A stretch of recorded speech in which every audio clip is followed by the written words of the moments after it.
Alright, so what I'm doing in this video is sharing with you this set of stairs. And the idea here is that you can automate designs using Grasshopper. This particular design is a set of stairs. And so what's cool about this is that parametrically here, I created the whole thing based off this arc segment. But we can also change the input to be any line segment. So let's say we want to use a line segment.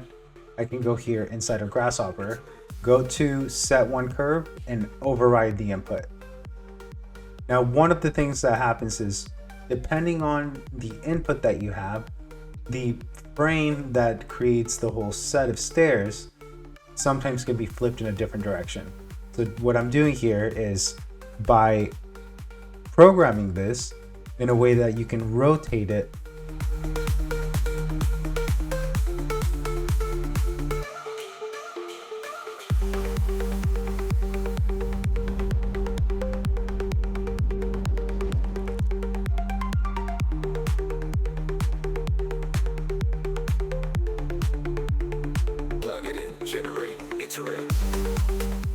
to whatever direction works with the line segment. You can switch it using this rotate. Now the trick that I learned here was by Chris, and he showed how to edit enable snapping, and you can set different snap locations, and I set it every 90, 180, so stepping by 90. This way you can have these little dots where it snaps onto, and it makes it a lot easier for you to be able to rotate, let's say, the set of stairs. But also, if you have this going in this direction, well, here at the beginning, you'll see that you can also flip the direction. Some of these capabilities are critical for creating the set of stairs like this. But like I said, the important thing is seeing how you can program a design so you can use it over and over again with different inputs. So let's change this one to be curved line like this. Let's change that input here, set one curve. Notice that once again, it's rotated the wrong way. So we can change that to see if it works in the direction that we need it to work. Now, if this is not the side you want, well, like I said earlier, we'll go back here, we can flip the direction. But what's useful is that we can use all of the inputs here. So let's go back to, let's say, the tread length.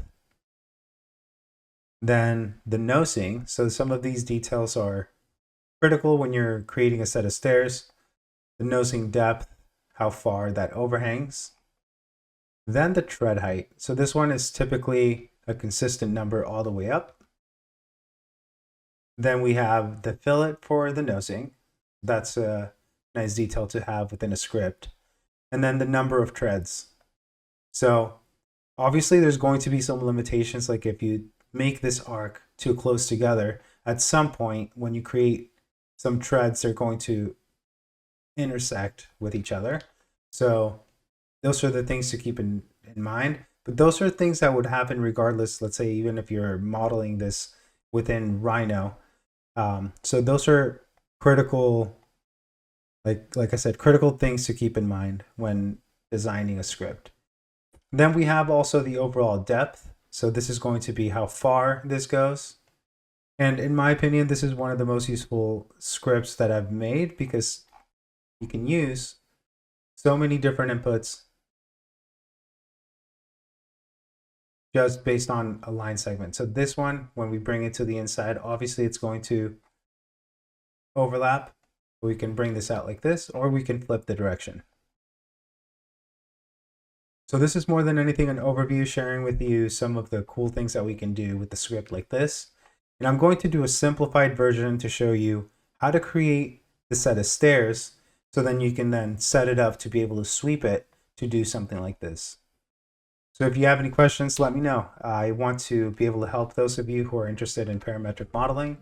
I also provide one-on-one tutoring, so let me know through either my website or through my email if you want to get in touch.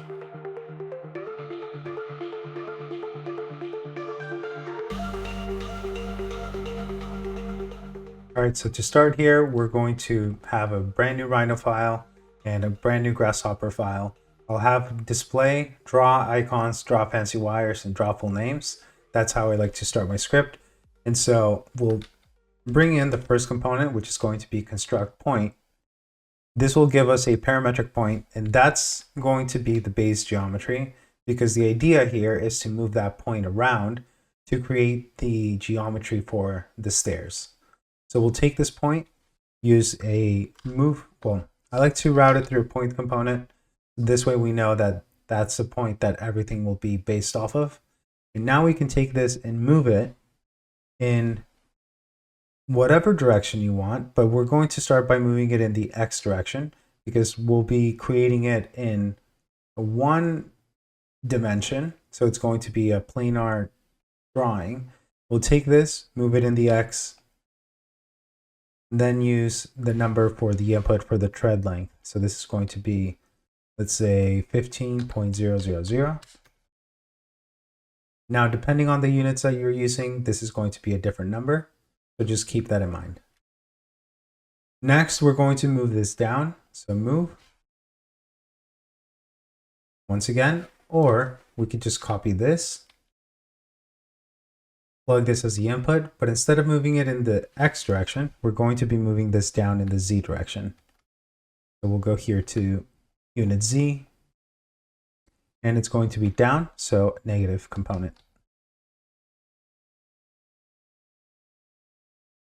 Now the tread height is usually going to be a consistent number. Here in the US, it's between 6 and 7.5, depending on if it's residential or commercial. Here we're going to just go 6 inches down, but here's the thing to keep in mind is we're going to be creating a nosing. So this is not going to be 6, we're going to go 2. And that's going to be the nosing height for now. We'll keep it consistent at 2. And then move this back negative X direction. So we'll move. So I can just copy these. So to be a little bit more efficient, plug this as the input, and instead of moving this in the positive X, we're going to move it in the negative X to move it back to create that nosing. And then this is going to be the overhang amount. So this is going to be, say 1, we'll just make it 2. Actually, let's make it 1. Okay. So now that we have this, we need to move this down. But this down is going to be 6 inches, but 6 inches needs to account for the 2 inches of the nosing. So if we're going to take this and move it down, so we'll copy this, move it down in the Z direction. And if we want this to be 6, well, it has to be 6 minus 2. Because 2 is going to be this one, so we need to subtract that from it.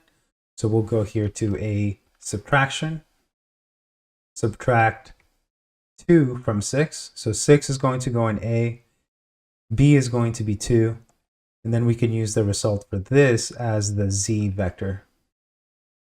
So now no matter what, if this is going to be 10, then this is going to be the nosing. So this is the consistent number, 10, or well, obviously it wouldn't be 10. We'll do 6. And then the nosing is going to come down, and it's going to be subtracted from the overall. So that's the idea for this, is to be consistent with the tread height, and then have the nosing be able to vary. So now with this, now we can go ahead and start creating the next part, which is moving this forward by the same amount that we brought it out. Why? Because the tread at the top goes from this point to this point, which is 15. Now we need from this point out to be 15. That way the overhang is going to be accounted for here.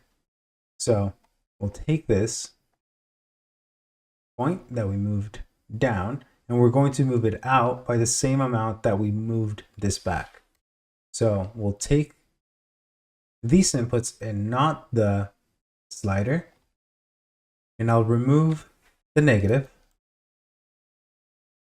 and plug in the input. So now no matter how much we move this back, this will always land right below the nosing.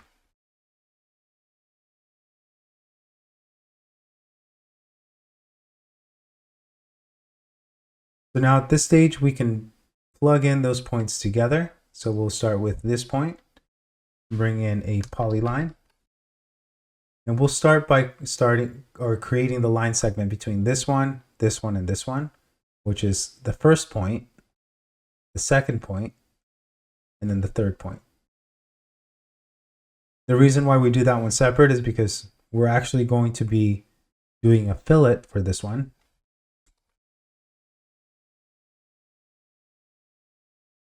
And then using a radius of whatever number is kind of looks good for this. So typically it'd be 1/2 inch for those of us here in the US. But like I said, it depends on what units you're using here. Now I'll copy the polyline and start with this one. So I'll override all of the inputs and just start with that last point, and then continue on down to connect all of the rest of the points. So holding down Shift, I can add more inputs. And at the end here, we have this line segment combined with this one, and that creates the overall thread size, which we then need to array. So we'll take this, we'll join it together using join curves, and holding down Shift, I'll add the other input. So now we have both of these incorporated into this join curves, and now use a curve component so we can have this as the result. So now we can hide most of the rest of the parts of the design except for the end point and the start point. And I'll hide this parametric point. The reason why we need these two is because that's going to determine the length and the direction in which we need to copy this thread. So here, when using parametric tools, you can have the beginning part of the script, but just preview the part that you need to use. We can always go back to other parts of the script and reuse them or create modifications within them. But with this, now we can create a line segment between the start point, which is the original point, and then using the last point as the end point. Then we're going to take this and move it using this line segment. So the way to do this is using amplitude, which is going to ask for a vector and an amplitude input. So the vector is going to be that line segment. So that's the direction. The amplitude is going to be the length of this line segment. So when talking in terms of vectors, this would be the amplitude or magnitude of the curve. So the length is going to be 16. So now that we have that plugged in, now we can bring in a move component, and I want to show you what it does. So now we'll take this line, plug it into the geometry, and the vector into the motion. So what it did was move it one time from this point to this point, because this line segment serves as the guide of the overall length and direction of where to move this. Now, we need to create more than one copy, so rather than just taking this and copying it again and moving it again, depending on how many we have, well, what we need to do is create a series of numbers, which means that we can plug in not just 16.1, but 16.1 plus 16.1 plus 16.1, and then we can add those using this component. So series is going to be one of the most useful components in my opinion, because it lets you create more than one number. By default, it's going to be starting at 0, stepping by 1, and creating 10. But if we have 16 as the step, well, it's going to start at 16, and it's going to step by 16. So 16, 32, 48. And now we need the count of how many copies we want. So if we just wanted 3 steps, well, it's going to go from 0 to 16 to 32. And if we plug that into the amplitude input, now we've created 3 starting at 0 because this one doesn't move, then the next one at 16, and so on.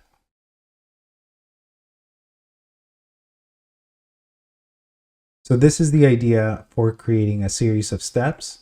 This is going in one direction, but if we took this output and we join it together, now we have one planar curve, so we can bake this. This can be used on its own to do what I showed here at the beginning of the video, which is sweeping. Sweep 1, which is select the rail, this one, select the shapes, this one, enter, enter. And so we'll create a swept form using that geometry. So this is the power of parametric tools, is you can program this with how many steps you want and use it over and over again to create any set of stairs with any geometry. So if we went here and we bake this one, once again, take this one, middle click, bake. And then let's go with a segment like this.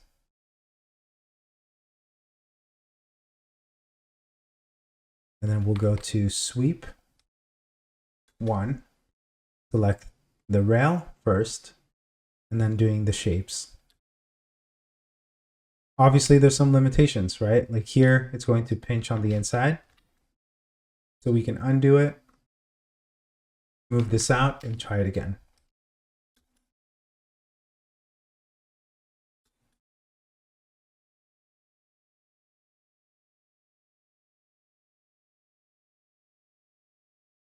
So you can use this script in conjunction with some Rhino modeling, and you can really see the power of how, creating some of these automations can be useful for not just this, but for many other designs. So hopefully you found this useful. I will be posting this part of the tutorial as a utility script, and that's a new portion of the website that I'm creating. Is not necessarily the entire design, but useful portions of a design that you can incorporate, let's say, into other scripts. Like this can be incorporated into many different designs. And so I'm just doing this one as a standalone one so you can have it and be able to use it yourself. So thank you very much for being here. If you have any questions or would like help with anything, let me know in the comments below. What I'm doing now is I'm providing one-on-one tutorials and one-on-one help for anyone that's interested in learning how to use this tool or also how to use Rhino. So thank you for being here. Hopefully you found this useful, and I hope to see you in the next video.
Plug it in, generate, iterate.